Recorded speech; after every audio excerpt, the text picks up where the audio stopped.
Welcome everybody to this first class. I'm really excited to be here and to discuss high float. And this is a high float 101 class. We will focus on high float. Um, at high float, we do manufacture three main products, and we're basically a chemical company, but we make chemicals for the balloon and party industry. High float, high shine, and then we make balloon transport bags as well. And they are basically, as I said, chemical products. I want to start out before we get into the nuts and bolts of using high float. This is a little history about our company. High Float is a family business that was started in 1984 by my wife, Andrea's parents. My father-in-law, Andrea's father, and Aiden's grandfather was a chemical engineer who grew up here in Louisville and was working at DuPont. His wife, Andrea's mother, was basically stayed at home raising her children until they went to school. And at that point, she decided she wanted to start her own business. So she started a balloon delivery business. She quickly realized that helium-filled balloons were only floating for a few hours. She kind of felt even guilty that she was delivering these balloons and charging good money for them, and they weren't floating for a long time. So she went to her husband, who again was a chemical engineer, and she said, "Why don't you make a product that can solve this problem and add more value to my balloons?" So Don Burchett went to work in his basement lab, and about 6 months later, he had the first version of high float that he made for her. And it really was just a present for her to make her business better. There was no intention of starting a company. It was just they wanted to make a product that would make her balloons be better than anybody else's in the world at the time. So she started selling balloons with high float inside them. Word quickly spread, however, that there were magical balloons in Louisville, Kentucky. Distributors started calling and wanting to buy high float. And so that was the genesis of what now is a multinational company in our third generation as a family business. They said my wife, the daughter of the founders, is now the CEO and president of the company. I work here. Fortunately, I married into a good family that needed some chemistry background since we are a chemical manufacturing company. And in the past 2 years, our three children have all started working here as well. So we're well into our third generation after over 40 years in the business. All right, so I just want to start out with just basics of what is high float. And just in a really simple level, high float is a plastic that is dissolved in water. And that really is about all it is on the most basic level. And high float is actually 2/3 water. So if you weighed the components, 2/3 of it's water and 1/3 of it is a plastic material.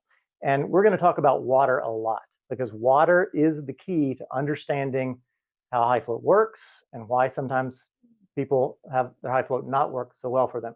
And I'm going to start out just by treating a balloon and not even giving instructions. I'm just going to do it, and I'm going to inflate this balloon just so we can start to talk about water.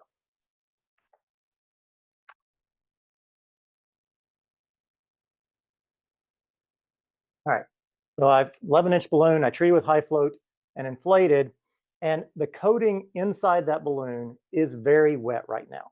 And I'm not even gonna tie this one off, but I'm gonna take one that I inflated about 20 minutes ago, and I'm gonna try to pop it very gently so I don't have it burst. Let the helium out.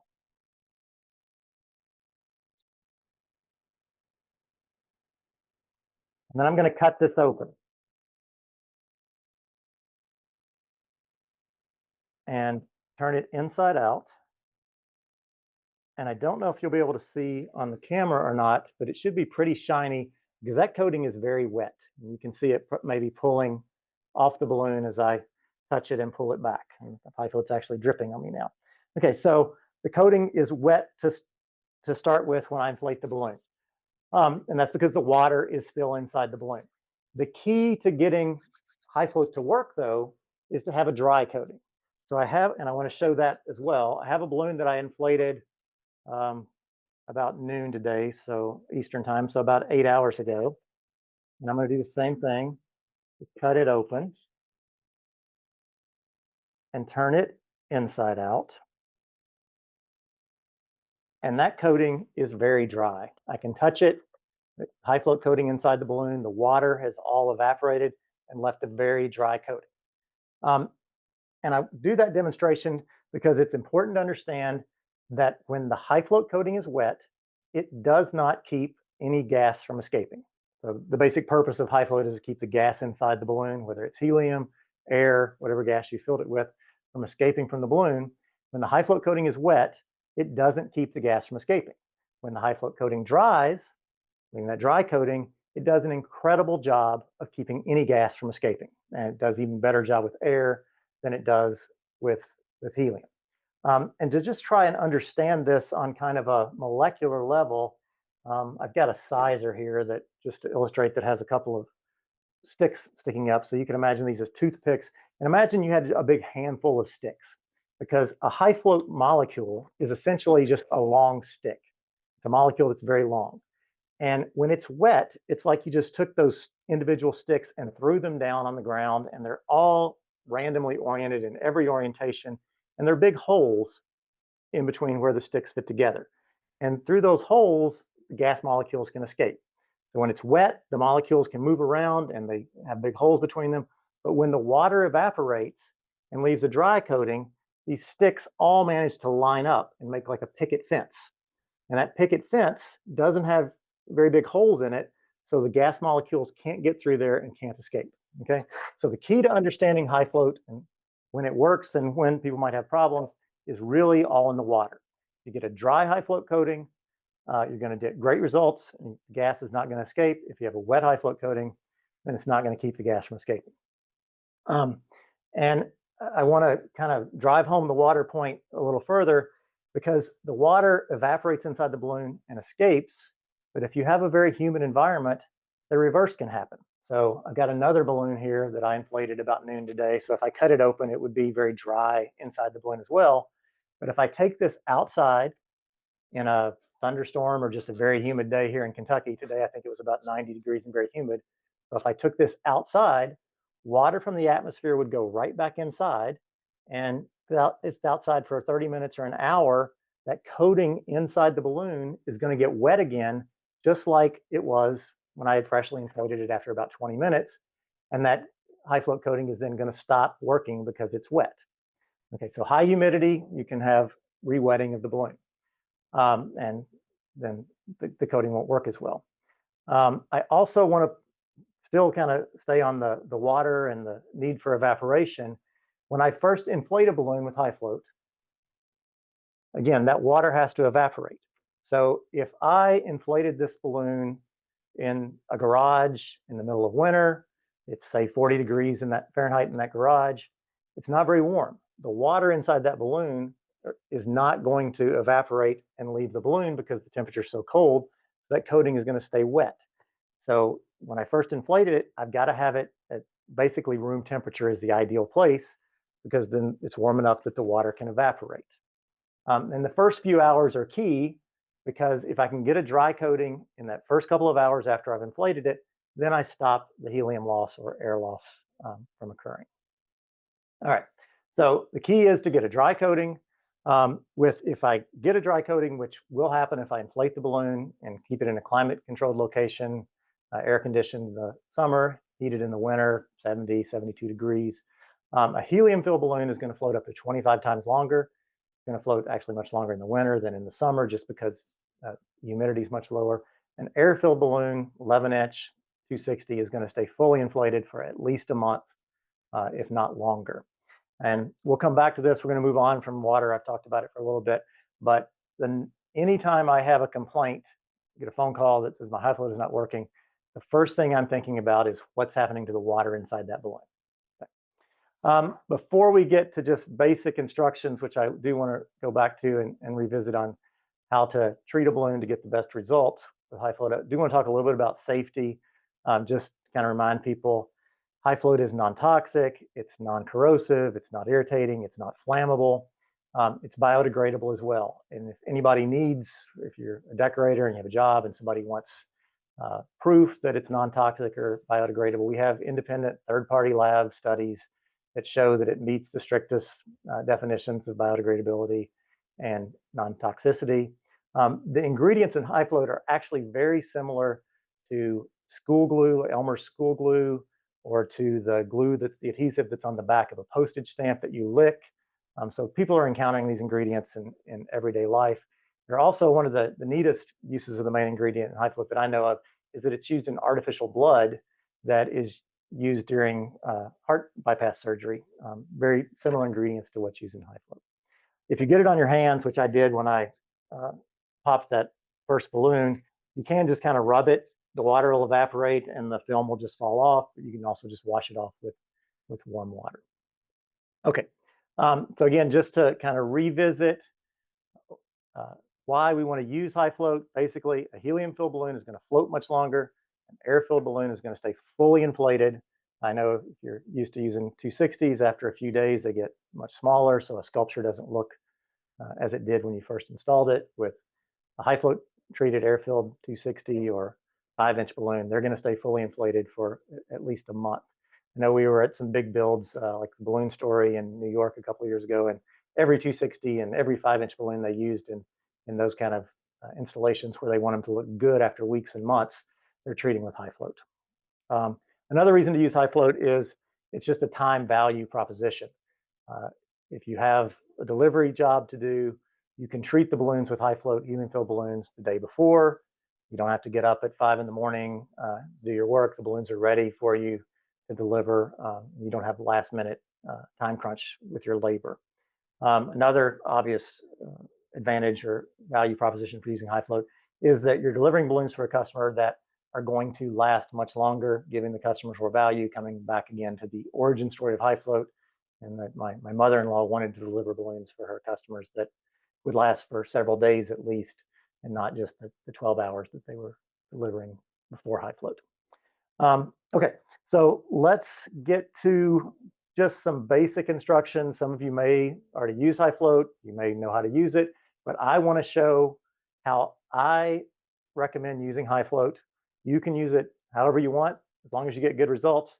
But if there are issues or problems, you can always come back to the recommended way that we have worked out that gives you the best results under most conditions, under all different conditions. We have a couple of different sizes. I'm going to be focusing on the 96-ounce bottle of high float, which already has a pump dispenser on it. We also have a 24-ounce bottle, which uses this pump dispenser, and then a couple of smaller retail sizes, a 5-ounce and a 16-ounce, which you can also use. Okay, there is already a pump dispenser on this bottle, but the pump dispenser with the 96-ounce bottle comes separately and it's reusable. And I'm just going to open one, and it's got an instruction sheet. It has the pump. It has a extension tube, and I'll just point out one of the phone calls I'll get is, you see where this pump comes down to here without the extension tube.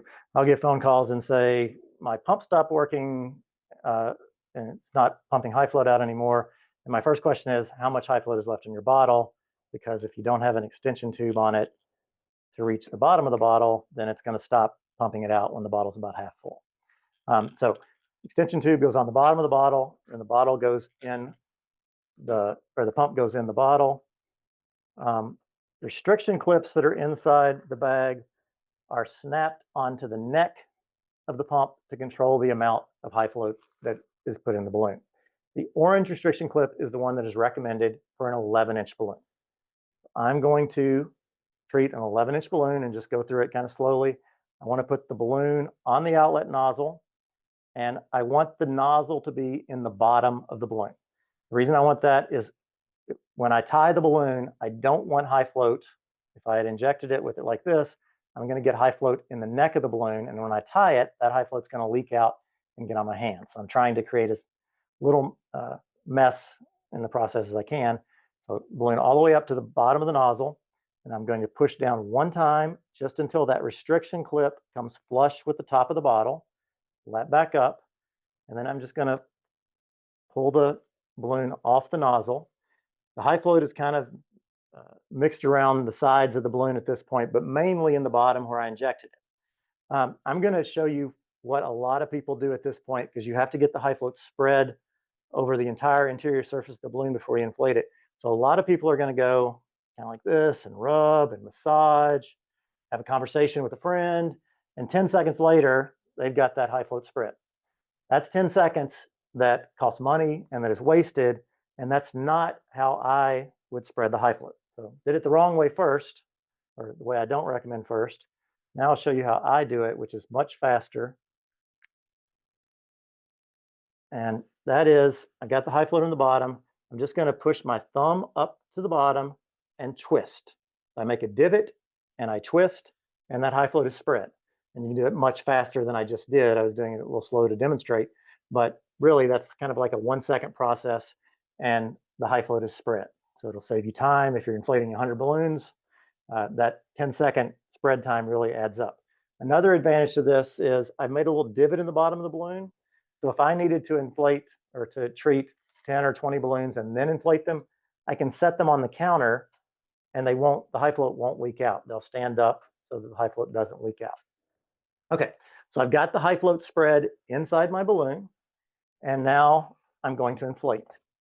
And I have a sizer here because we're going to talk about, as we go along with some troubleshooting, it's important that if you're following the directions for high float and you have an 11-inch balloon, you inflate it to 11 inches.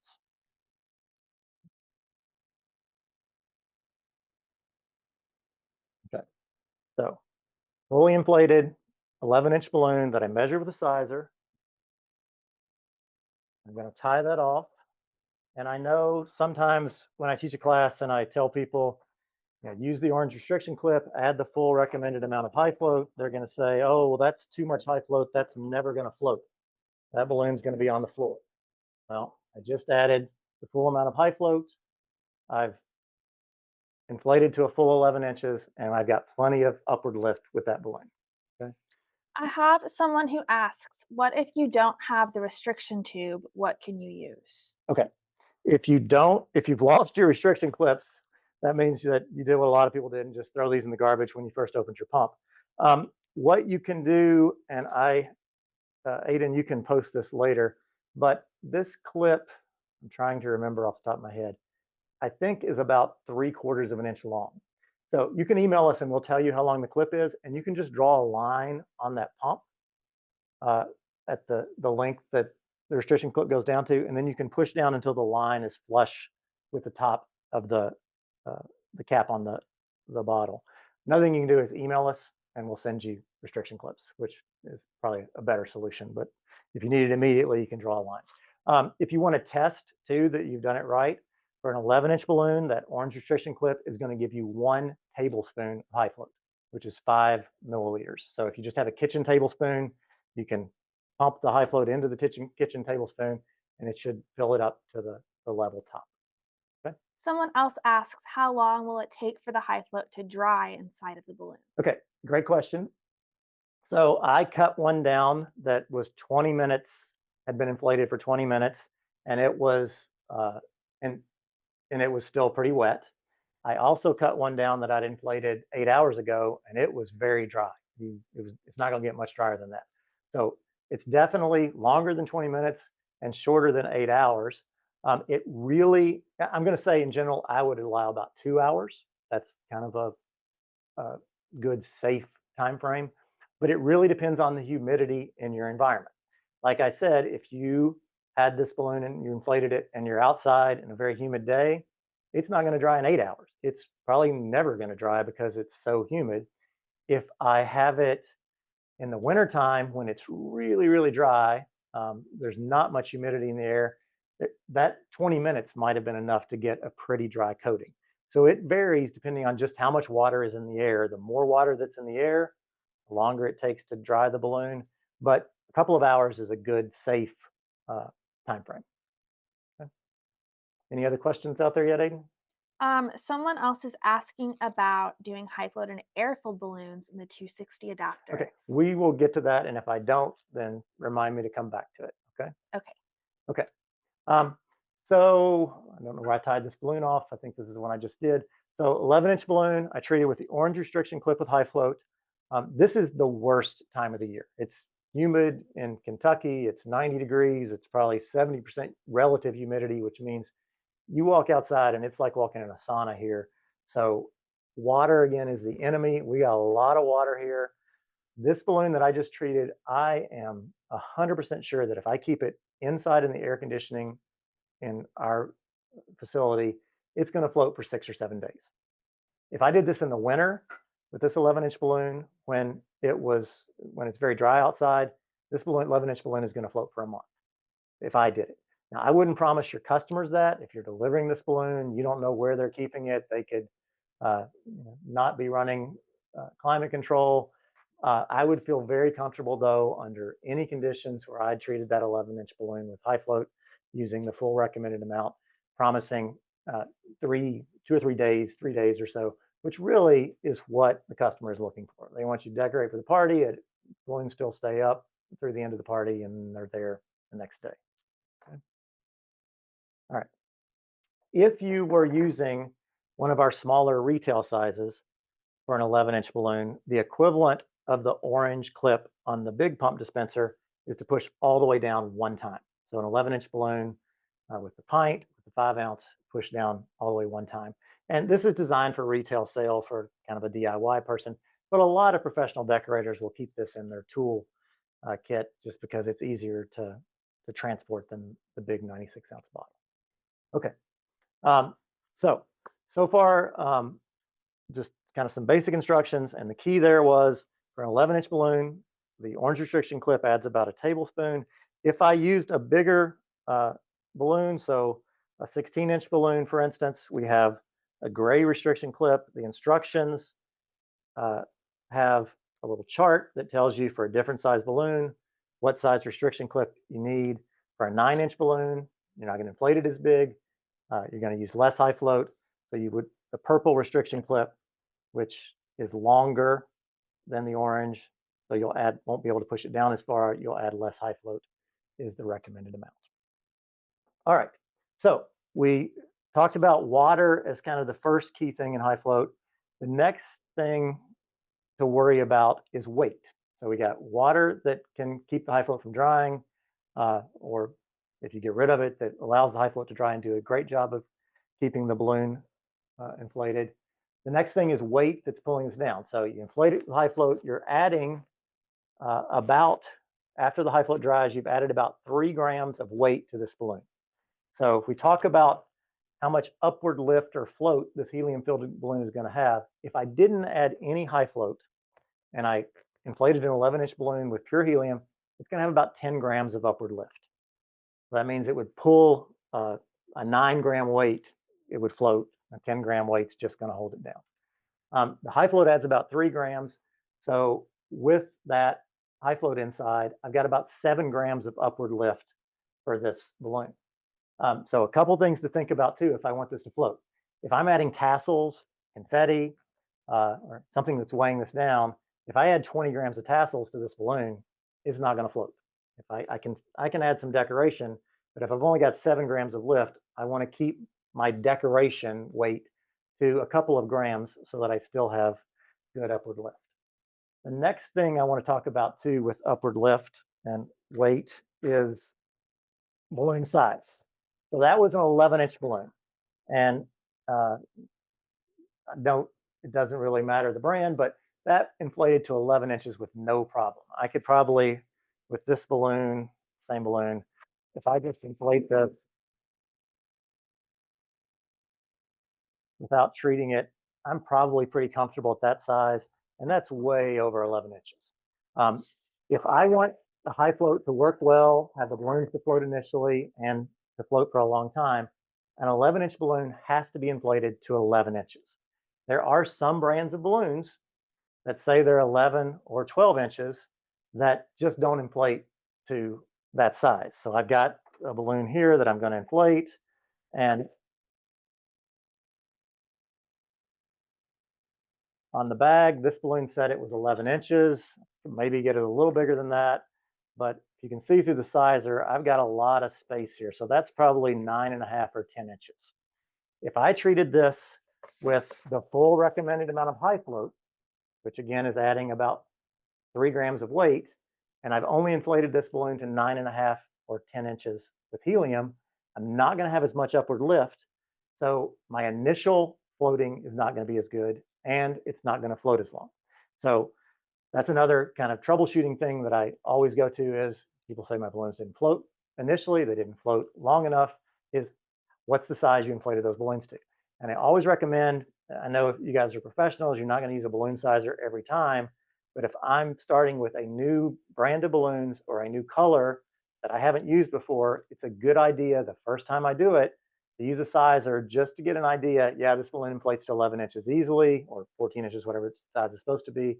Or hey, this balloon's only inflating to 10 inches, so I may have to make some adjustments. For a balloon that only inflated to 10 inches, if I'm inflating to 10 inches, I'm probably not going to add the recommended amount of high float because that's for an 11-inch balloon. So I'm going to have to cut back a little bit and maybe go somewhere between a 9-inch and an 11-inch. So I guess the point is, it doesn't matter what it says on the bag. So it can say it's a 12-inch balloon. If it only inflates to 10 inches, you're going to have to treat it like it's a 10-inch balloon. There are some techniques to overcome that. This is the balloon I just inflated that just inflated to about 10 inches. I've inflated it one time. I'm going to inflate it again.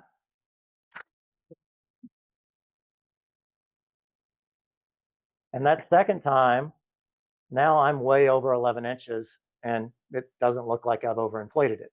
Okay, so that technique called pre-stretching the balloons, in general, you wouldn't want to do it with helium because you're wasting the helium. But if you pre-stretch it with air and then inflate and treat it with high float, you'll be able to get a balloon to 11 inches that you wouldn't have otherwise. So you'll still get good results. All right. Um, Okay, so let's see. We've talked about a couple of advantages of using the recommended amount of high float, the orange clip with an 11-inch balloon. The first really big advantage we talked about is for this divot and twist thing. It's easy to spread if you've added the full amount. If you just add, a lot of times people will just add find another balloon. I can just do this one, I guess. Just add a little bit of high float, so they'll put it on here and just barely push down, then you can't divot and twist to spread the high float. You really then have to start rubbing.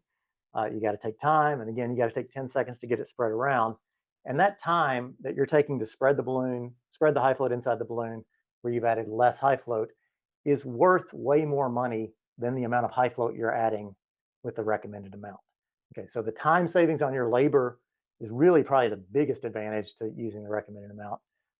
Second advantage is that if I look at this balloon that I treated, I guess at noon today, it's clear. Like I don't see haze or cloudiness inside the balloon. And a lot of times with clear balloons that are treated with high float, I'll get complaints and people will say, the high float's making them cloudy. And so then they'll tell me, so I need to add less high float. And it's actually exactly the opposite. If you have less high float in the balloon, it forms a very thin coating, and that thin coating will scatter the light in such a way that makes it appear cloudy or hazy. So if you have some clouding or haze inside a clear balloon that's treated with high float, the solution is to add more high float because then you get a thicker coating that doesn't scatter the light. The recommended amount of high float is there for maximum float life. It's there to make it easier to spread, but it's also for appearance. If you're adding less high float, clear balloons especially, they're not going to look as good. Let's see. Let's talk about some other troubleshooting. Let's cover altitude next. So if you are in Denver, Colorado, or another place on top of a mountain somewhere, you really need to ignore everything I just said. And that's because at altitude, the balloons just don't have as much natural upward lift. The air pressure is lower, and so they're not going to have as much upward lift and they're not going to float as well. So at high altitude, an 11-inch balloon, you can't use this orange clip to add the high float because you're going to have too much extra weight in that balloon. And I can't really give you instructions for how much high float to add. If you're at altitude, you really have to do kind of the experiment because if you're at 8,000 feet, it's going to be different than 5,000 feet or 3,000 feet. But really, the basic instruction is you want to add as much as you possibly can and still get the balloons to float initially. And you're just going to do that experiment for yourself if you're at altitude. The balloons aren't going to float as long as they would otherwise. You're going to have to spend more time rubbing them. So time is going to be a factor, and you might have a little bit of cloudiness if you've added less high float. But you can make it work, and you can get extended float life in your balloons at altitude. Let's see. Another kind of troubleshooting thing that I want to touch on is A lot of people, so the pump dispenser came with our set of restriction clips. It also came with a little red cap. I don't know if you can see that, Aiden. Hmm. Okay. The red cap is designed to go on the end of the pump dispenser when the pump is not in use. And the reason it's there is to prevent the high float from drying out inside the pump. Now, a lot of people get these the clips and throw them away as soon as they open the pump. And what happens if you leave this sitting after I've used it for a couple of days or a week? Um, the high float just inside the outlet nozzle will dry out and form a plug. And my pump earlier today, I cleaned out, and it had this little plastic plug that was up inside that balloon. And I got it out. And if that plug is there and I try to push down this pump, I've basically got a block on the end of the pump, and I can't push this down and I can't get high float to come out because it's sealed.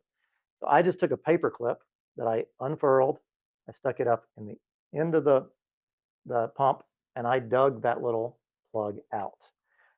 So if you get a plug, you can do that, or you can use the red cap to prevent the plug from forming in the first place.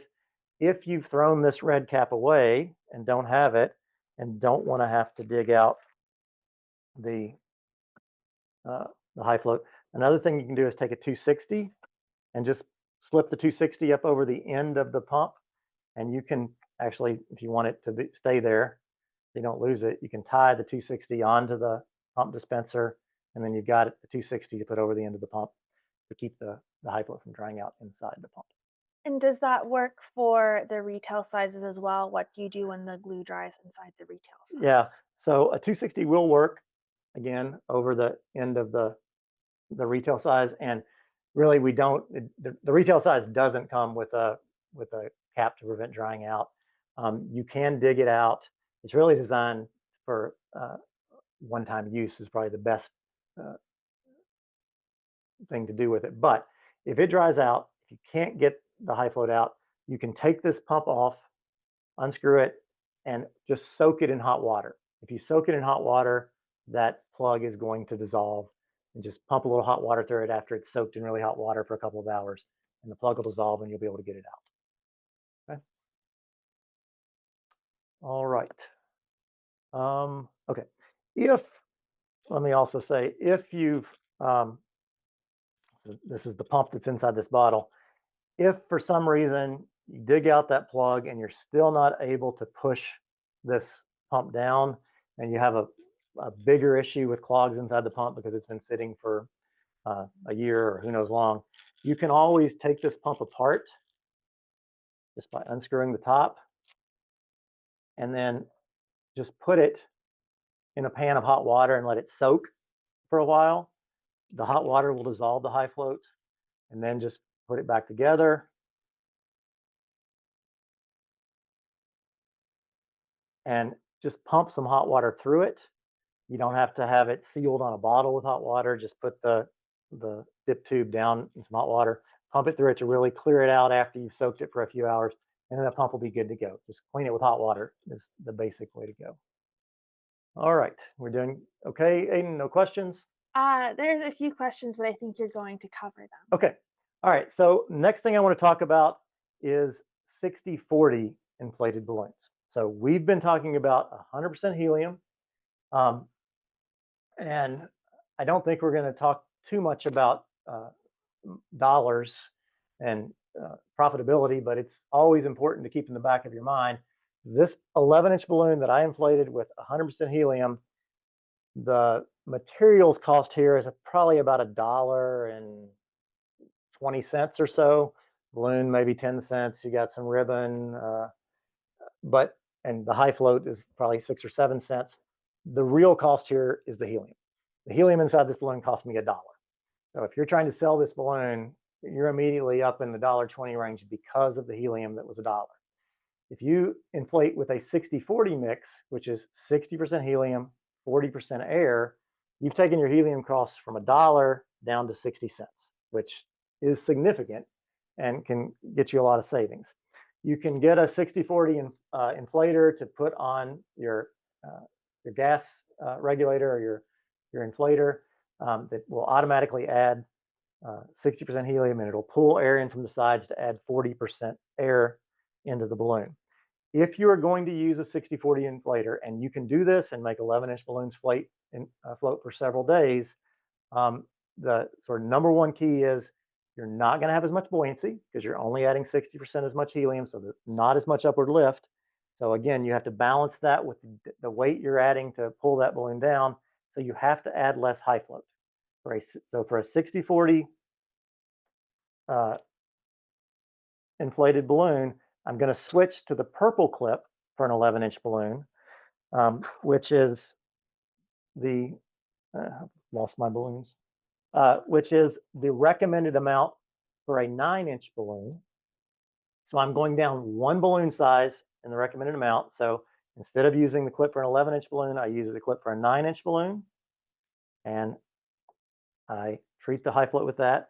Again, I'm adding less high float, so I'm saving money on the helium, but I'm probably not going to be able to do this dividend twist. That's pretty good, but it takes a little more time to spread the high float when I'm adding less. I add a little less high float, and then if I inflate this with a 60-40 inflator to 11 inches, I'm going to get a balloon that will float for not a week like my pure helium would this time of year, but probably for me 3 days. In the wintertime, that balloon's probably going to float for a week. And again, most of the time, for most uses, helium-filled high float treated balloons, you really just need a couple of days. So a 60-40 mixture can get you that couple of days and save money on the helium costs. I also want to point out something that I really like about a 60-40 filled high float treated balloon is that with a 100% helium, this coming back to the beginning when we talked about sort of the dry high float film forms this kind of picket fence that doesn't let the gas molecules through. Well, helium atoms are about as small as you're going to get for a gas inside there. So they can kind of squeeze through the picket fence a whole lot better than air molecules, than nitrogen or oxygen are there in air. So if I have a 60-40 filled balloon with a high float coating in there, the thing that's escaping from this is the helium. The air is staying in there. The air is going to, I mean, a little bit escapes, but that air is going to be in there a month from now. It's really not going to escape. So not as much of the gas escapes. So instead of slowly shrinking and shrinking and shrinking and having this 11-inch balloon look like it's 9.5 inches before it finally stops floating after 7 days, it really stays about the same size. And it just looks like this. And then one day it just stops floating because the helium has escaped to the point that it's not buoyant enough. But it looks really good right up until the point where it stops floating. And I really like that about 60-40 inflated balloons. I'll also tell you, sometimes people say, well, it's hard to get them to float because of the lack of buoyancy and to get the right amount of high float. But before Party City went bankrupt, and we sold them high floats, I know how many balloons they were inflating. They inflated a lot of balloons, and they were all 60-40 inflated.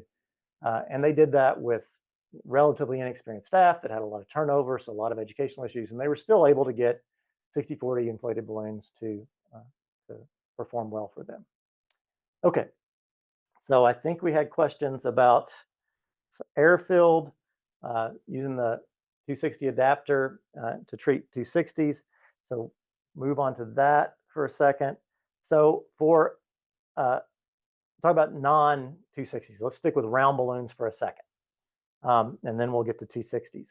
So if I wanted an 11-inch balloon, so let's just back up. If I inflate an 11-inch balloon with air, again, it's not going to leak out as fast as helium, but if I come back in a couple of weeks, instead of being 11 inches, it's going to be about 10 inches. So if I've done a sculpture, especially a 5-inch balloon, that 5-inch balloon is going to go down a lot faster. So if I've done a sculpture and I want it to look good for 3 or 4 weeks, even with a round balloon, it's going to decrease in size air-filled. If I add high float to that balloon, it's going to be a month or more before you can see any decrease in size at all. Okay, so for instructions, when we were adding high float to a helium-filled balloon, you really got to worry about how much high float you add. You want to get enough that you have a thick enough coating that it can keep the gas from escaping, but you don't want to get too much so that you have the extra weight that pulls that balloon down. With an air-filled balloon, It really doesn't matter how much you add in terms of you can't add too much because the balloon doesn't need to float. So the extra weight doesn't hurt you. So my biggest recommendation with an air-filled balloon is add enough high float that makes it easy to spread. So if I'm going to do an 11-inch balloon that I want to be the same size for 3 months, I'm going to use that orange restriction clip because boom, divot and twist, and I'm done and I'm ready to inflate that. You could add half as much, a third as much, a fourth as much, and you're still going to have the balloon stay inflated for a month or longer to the initial size that it was, but you're going to be spending a lot more time and money spreading that high float. So the extra high float in there isn't going to hurt you. It's going to save you money when you're adding it. Same thing for a 5-inch balloon. Just add enough that it's easy for you to spread. Again, adding too much doesn't hurt you. Adding too little is going to cost you in terms of time. Okay, so for 260s, you have a couple of options. And basically for a 260, and let me say, Aiden introduced me at the beginning, I'm a chemist. I used to be a professor. I am not a balloon artist, so I can do an 11-inch round balloon with high float, but a 260 is probably where I draw the line. But for a 260, whatever I'm going to do, I squeeze the air out first, and then I can use the little 5-ounce bottle of high float because the 260 will go over the outlet nozzle.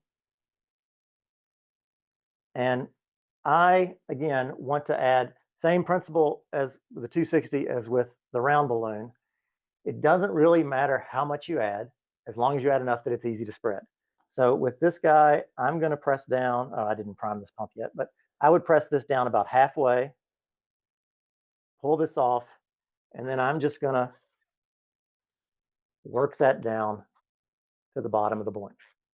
Okay. So that's for the, if I'm using the 5-ounce or the 16-ounce bottle. If I've got the large high float bottle, we make a 260 adapter that goes on the end of the pump dispenser. And you can get this from any distributor. And it just slides on the end of that pump dispenser. Once it's on, I can pull as hard as I want, and I'm not going to get that off. But if there's a little darker colored ring on the top of that 260 adapter, and if I just press down on that, then I can pull it off. So that darker gray ring, if I press down on that, when I pull down, I can get that off. All right, put it back on. Again, the amount you add to a 260 in terms of keeping it inflated doesn't really matter as long as you get enough that you can spread. The amount that we have found that is easiest to spread and I'm gonna have to prime this. So if you add this, there's no high float in this tube yet. So I'm just gonna use a 11-inch balloon to get a little bit out that I don't need. So I'm gonna slide my 260 up over this outlet nozzle and put it up as far as I can get it. The advantage to this, the 260 adapter, is that I can slide this so that just like with the round balloon that I want to get the high float in the bottom, I can slide the balloon up over there, get the high float down in the bottom, and then make it easier to spread without, and I didn't get all the air out first. Again, I told you I'm not the expert on 260s, but if I had squeezed the air out, it would have been easier to spread that. And then at that point, it's just inflate with air as usual. Okay. How do you clean the 260 adapter if it gets clogged? Okay. Same way you clean the regular pump dispenser, pull it off, soak it in hot water. The hot water will dissolve the high float that's clogged. You can also, if you're going to be reusing it, again, leave a 260 over the end of it when not in use for a few days. Okay. All right. Any other questions now, Aiden? We have some miscellaneous questions, Okay. but keep going and then we'll get to them at the end. Okay. So another technique I want to talk about that is a big time saver, so let me pull this off, is pre-treating balloons. So I'm going to go back to the 11-inch balloon, which means I'm going to put my orange restriction clip back on the pump dispenser. And I know I think Elizabeth Irwin in Arizona, and she told us about a New Year's job she had where I can't remember the number of balloons, but it was ridiculous, where she had 10,000 or something helium-filled 11-inch balloons that she had to do. And so they worked for several days ahead of time to treat the balloons with high float so that they didn't have to do that right before they inflated the balloons. And the key for this, so it's a time saver when you're inflating, is you can treat this balloon with high float, take it off, spread it just like you normally would. And then instead of inflating it, I'm going to take this balloon and 12 or 15 other balloons that I've also pre-treated with high float. And I'm going to tie a ribbon or rubber band or something around the necks so that the high float inside that balloon doesn't dry out. So the water doesn't evaporate before I inflate it. Um, and I'm just going to leave these sitting on a counter for up to a week. Then I'm going to come back, take that ribbon off. I'm going to quickly respread it and then go inflate with helium. Okay, so that's pre-treating. And the advantage again is that high float it's time consuming to treat balloons with high float, especially if you have a large number to do. So you can pre-treat the balloons with high float up to a week in advance. And then when you need to actually inflate them, most of the time consuming work is already done. I will say with pre-treating, a lot of times we get questions about people say, well, someone told me to put them inside a plastic bag, or someone told me to put them in the refrigerator in a Tupperware container. And recommended best practice is just to leave them on the counter at room temperature. Again, the reason for that comes back to the water in the balloons, in the high float. If I just leave the balloons on the counter that are pre-treated with high float, even though they're not inflated, a little bit of the water inside that high float is going to evaporate and escape through the walls of that uninflated balloon. So when I inflate it, there's less water in there, which means it dries faster, which means it starts keeping the high float in, the helium from escaping sooner, which means the balloon is going to float longer because it got more helium to start with. If I put it inside a plastic bag, there's nowhere for the water to go because it's sealed. So it can't dry a little bit. If I put it in the refrigerator, it's cold, so that water doesn't evaporate at all while it's just sitting there before it's inflated. Okay, so pre-treating is a good way to save time on the day of inflation. I will also see a couple of other topics to cover. Shelf life. I get questions about shelf life for high float.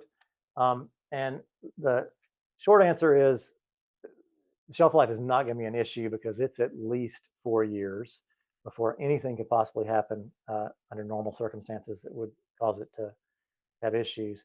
We advertise the shelf life is 1 year after a customer buys the bottle from the distributor. That gives it time for us to make it. It sits in our warehouse. We ship it to the distributor. They keep it for a while.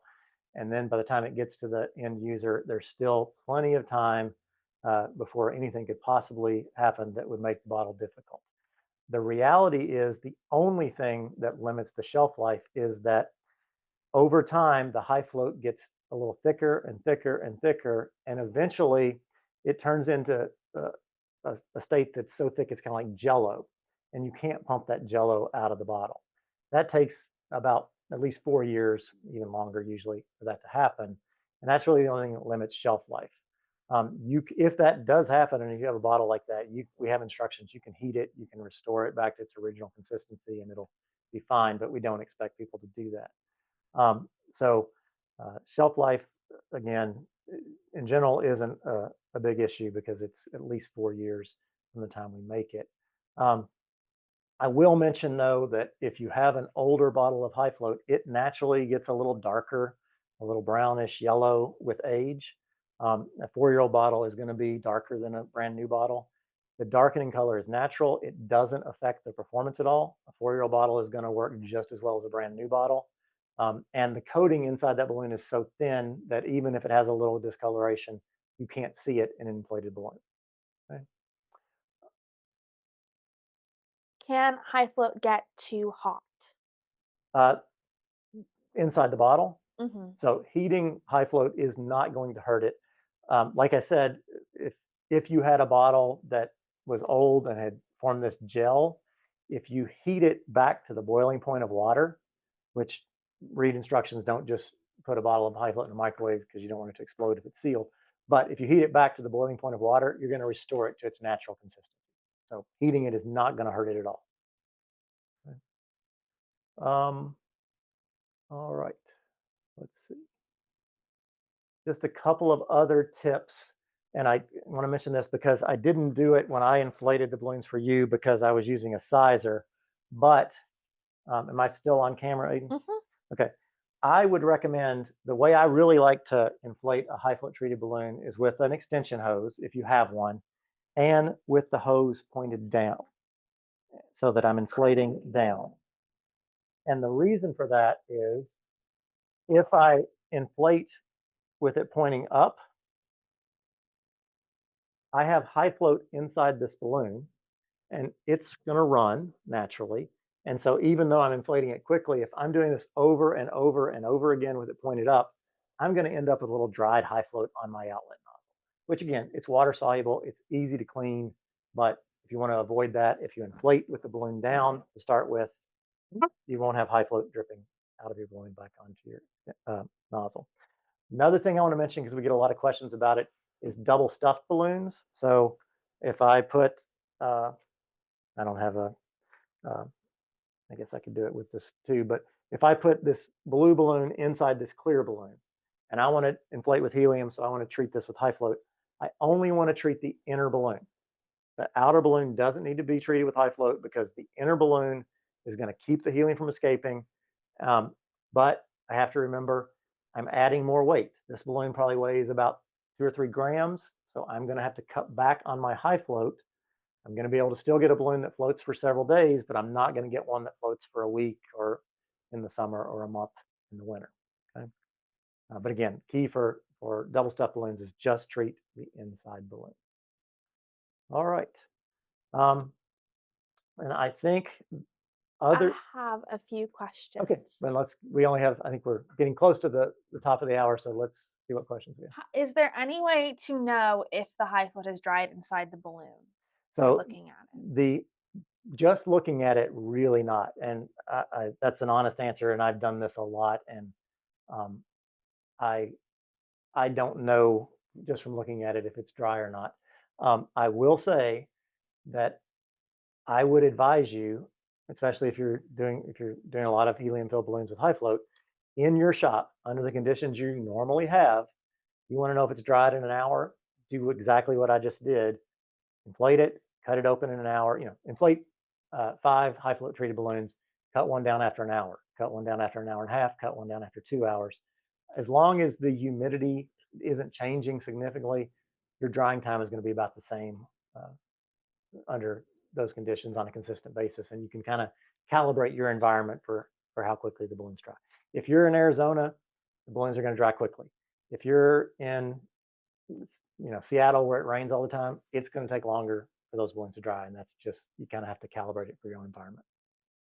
Someone wants to know, when is it safe to transport helium inflated balloons with high float in high float transport bags? Great question. Um, okay, so we're going to come back to the water and the balloons and the high float to answer that question. So the high float is wet; it's not going to keep the helium from escaping. If I put that high float treated balloon in a transport bag, our transport bags have holes in them, and the reason they have holes in them is to get air circulation so that you can get some drying and some water escaping. But it's not like if I just have a balloon out in the open air. Even with holes on the bag, if I put that bag around there, I'm retarding the drying process. Okay. So our recommendation is if I freshly inflate this balloon, treated with high float, I know that high float's wet, but I got to get it out the door because I got to deliver it. I put it in the bag. I want to keep that time in the bag to a minimum, half hour, hour at the most, and get it out because I know for that entire half hour or hour, that balloon's not drying as fast, which means I'm just delaying the time until it's dried, which means helium is escaping for that time. On the other hand, this balloon, I know because I just cut one open that I inflated at exactly the same time today and I touched it, it's dry. I can put that balloon in transport bag and I can leave it as long as I don't put it in a sauna where the water is going to get back inside. I can leave that in a bag for an extended period of time. Okay. A similar kind of question too is I know it was a transport bag question, But if you think about the same thing in the wintertime, we talked about the water has to evaporate. If I inflate this balloon, freshly high float treated balloon in the wintertime, and even if I don't put it in a bag, if I take it outside and put it in a cold van and leave it in that cold van for 5 hours, it's cold, the water can't evaporate, the high float is escaping that whole time. But if I let the high float dry for a few hours inside in a heated condition, then take it outside, I can leave it in that cold van for as long as I want to, and because the high float's already dry. Okay. Why do we need to wait for the balloons to dry when we have to send them to the clients? Or how do you decide basically Um, when to give clients the yeah, that's balloons? a tough call. If best practice for me, if you can do it, is let the balloons dry for a couple of hours before you send them out. Because a couple of hours is a good guide. I would encourage you, like I said, to do your own experiments, cut open some balloons and see if they're dry. But a couple of hours should be what you're shooting for. If you absolutely have to send them out before they're dry, I would have something that advises the balloons that, or advises the client that the balloons are treated with high float. It really needs to be kept in a climate controlled environment so that the balloons, you don't have to explain the drying, but the point is so that the balloons have a chance to dry. Okay. All right. Any other questions, Aiden? Nope. All right. I think that about does it. I really do want to thank you guys. I hope this was educational. I will say again, coming back to the lead off to the talk, this is a family business. If you have a problem and you email High Float or you call High Float, I'm going to get that email or that phone call, or Aiden will get that email or that phone call. Somebody in this family will get back to you and will answer your questions. And it's probably one of the best parts about this job is interacting and getting to know the people who actually use high float. So we are here. If you have questions, please reach out and we're happy to help you.